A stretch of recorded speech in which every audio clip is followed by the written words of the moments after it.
ഇന്ന് മീനാക്ഷിക്ക് റിപ്പബ്ലിക് ഡേയുടെ പരേഡിൻ്റെ പ്രാക്ടീസ് ഉണ്ടായിരുന്നു. അതുകൊണ്ട് രാവിലെ 9 മണിക്ക് കൊണ്ടുവിട്ടിട്ട് 11:30 ആയപ്പോൾ വിളിക്കാൻ വന്നതാണ്.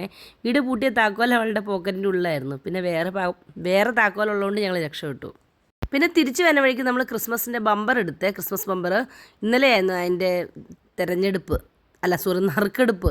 പക്ഷേ നമുക്കൊന്നും കിട്ടിയില്ല കേട്ടോ. നമ്മുടെ നമ്പർ അതിൻ്റെ 7 ഇലക്കത്തോടെ പോലെ പോയില്ല. പിന്നെ മീനാക്ഷി ആട്ടോ ATM നിന്ന് പൈസ എടുത്തുകൊണ്ട് വന്നു. നമുക്കറിയാട്ടോ, അവളെ ഞങ്ങൾ പഠിപ്പിച്ചിട്ടുണ്ട് ATM നിന്ന് എങ്ങനെ പൈസ എടുക്കണം എന്നൊക്കെ ഉള്ളത്.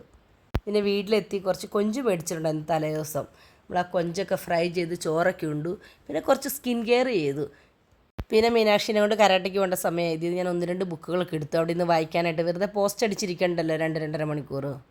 എന്ന് ഞാൻ ഈ കരാട്ടെ ക്ലാസ്സിൽ വന്നാൽ ശിവാനിയായിട്ട് ഞങ്ങൾ മുട്ടനടിയാണ്. ശിവാനിക്ക് ഇപ്പം തന്നെ ചേർക്കണം ഞാൻ ആ കരാട്ടെ ക്ലാസ്സിൽ. അപ്പോൾ മാഷ് പറഞ്ഞിട്ട് ഈ വെക്കേഷൻ നമുക്ക് ചേർക്കാമെന്ന്. പക്ഷേ അവൾക്കത് പറ്റില്ല. അവൾക്ക് ഇപ്പം തന്നെ ചേർക്കണം. അതിനാണ് ഇവിടെ കിടന്ന് വഴക്കുന്നത്. 2 അക്ഷരം, അതേതാ 2 അക്ഷരം? ഇവിടെ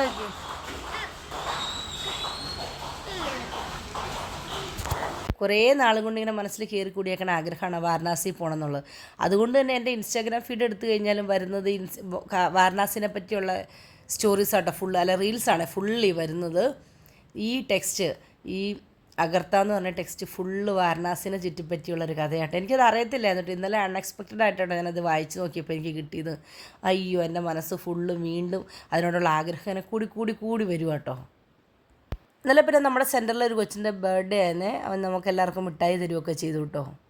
പിന്നെ തിരിച്ച് വന്നപ്പോൾ രാത്രിയിൽ നിന്ന് കഞ്ഞിയും പയറുമാണ് ഉണ്ടാക്കിയത്. പിന്നെ അതെല്ലാം കഴിച്ച് രാത്രിയിൽ നമ്മൾ പിന്നെ കുറച്ച് നേരം വർത്താനമൊക്കെ പറഞ്ഞിട്ട് പോയി കിടന്നുറങ്ങി. അപ്പോൾ ഇന്ന് ഇത്രയേ ഉള്ളൂ.